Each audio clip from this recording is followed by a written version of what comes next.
were standing outside the bakery. They looked so small. Fudge was holding a paper bag with Sandy's printed on it. Mom parked, jumped out of the car, and hugged Fudge. "Oh, I'm so glad to see you." I felt another different kind of lump in my throat this time. "Be careful, Mommy," Fudge said. "You'll squash your brownies." When we got back to the house, Fudge settled into Mom's favorite chair and said, "We went to the deli next to Sandy's for lunch. We shared a pastrami sandwich. We each had 3 pickles," Daniel added, relaxing in Dad's chair, "and cream soda." Mom, Dad, and Mrs. Mannheim sat in a row on the sofas facing the runways. "You know what you did today was wrong," Mom began. "It was inconsiderate and foolish," Dad said. "Not to mention dangerous," Mom added. "And stupid," I said. "And while we're very glad to see you," Mrs. Mannheim said, "we're also very angry." "Very," Mom said. "You'll have to be punished," Dad said. Fudge and Daniel looked at each other. "What do you suggest?" Dad asked them. "Put us to bed at 8 o'clock tonight," Fudge said. "That doesn't seem appropriate," Mom said. 7 o'clock? Daniel asked, yawning. "Yes," Mrs. Mannheim told him, "because you're tired. But that's not a suitable punishment." "Why don't you take away their bicycles for a month?" I suggested, expecting everyone to shout, "Peter, please." Suddenly the room was very quiet. "No!" Fudge shouted. "Not fair!" Daniel hollered. Mom, Dad, and Mrs. Mannheim exchanged looks. "I think that makes a lot of sense," Dad finally said. "I think so too," Mrs. Mannheim said. "I agree," Mom said. I couldn't believe it. They'd finally taken me seriously. "How will we get to school?" Fudge asked, pouting. "You'll walk," Mom told him, "the way you did before you had bicycles." "But Mommy," Fudge began, "if you love me—" "It's because I love you," she said. "It's because we all love you and care about you." Fudge stood up and stomped his feet. "I'm sorry I bought you any brownies."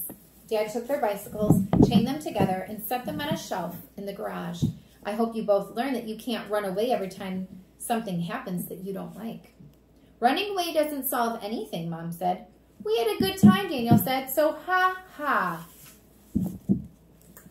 Mom. And a good lunch," Fudge said. "And we showed you we are old enough to ride to the lake, so there." "Oh, no, you didn't," Dad said. "You showed us you aren't ready for the privilege of riding your bicycles."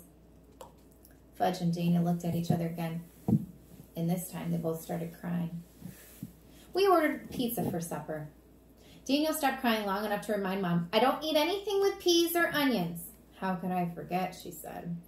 After Daniel and Mrs. Mannheim had gone home, Mom put her new Mozart CD on the stereo, and we sat around the table, working on our family picture puzzle. It's a mountain scene at sunset. So far, we've only got one corner put together. "Pizza ran away one time," Fudge said, chewing on a piece of puzzle. I took it away from him and said, "I thought about running away. I never did it." I found a matching piece and snapped it into place. "And Daddy ran away when he didn't want to work anymore," Fudge said. "What are you talking about?" Dad asked. "That's why we moved to Princeton, isn't it?" Fudge said. "No, of course not," Dad told him. "What gave you that idea?" "I figured it out myself," Fudge said. "Well, that's just not true."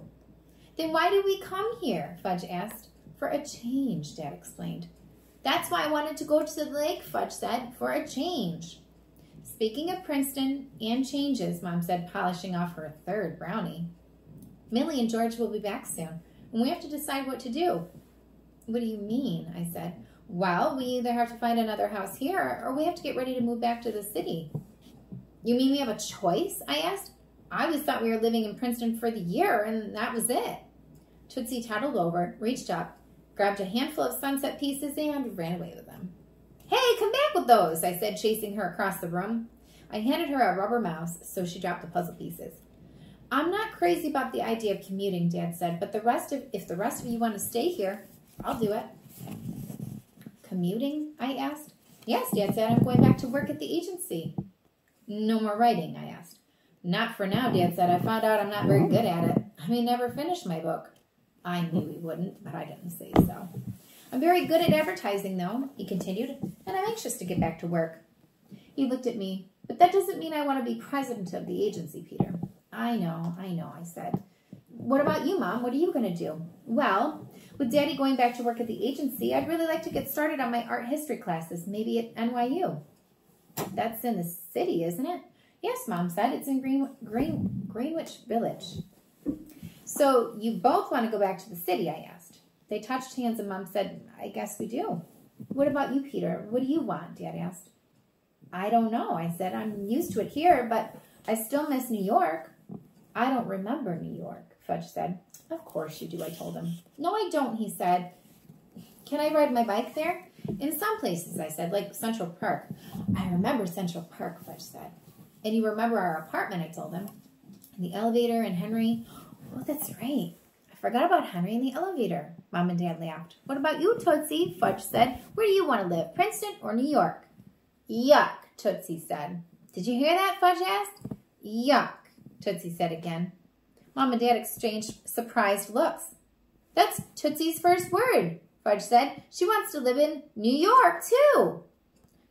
New Yuck, Tootsie said. I realized that I was the only one who knew that Tootsie had been saying yuck all day. I wasn't about to tell them that it had nothing to do with the city. That makes it unanimous, Fudge said. What a big word, Mom said. I know a lot of big words, Fudge told her. You'd be surprised how many big words I know. Fudgy, Mom said, you're just full of surprises. So we're going back, I thought. Back to the Big Apple, back to our apartment, back to Jimmy Fargo and Sheila Tubman and my rock in the park, back to Walking Turtle and back to the Pooper Scooper. But it's worth it. It's all worth it. I picked up Tootsie and swung her around. Couldn't help laughing. And Tootsie laughed too. To some people, there's no place like New York. And I guess I'm one of them.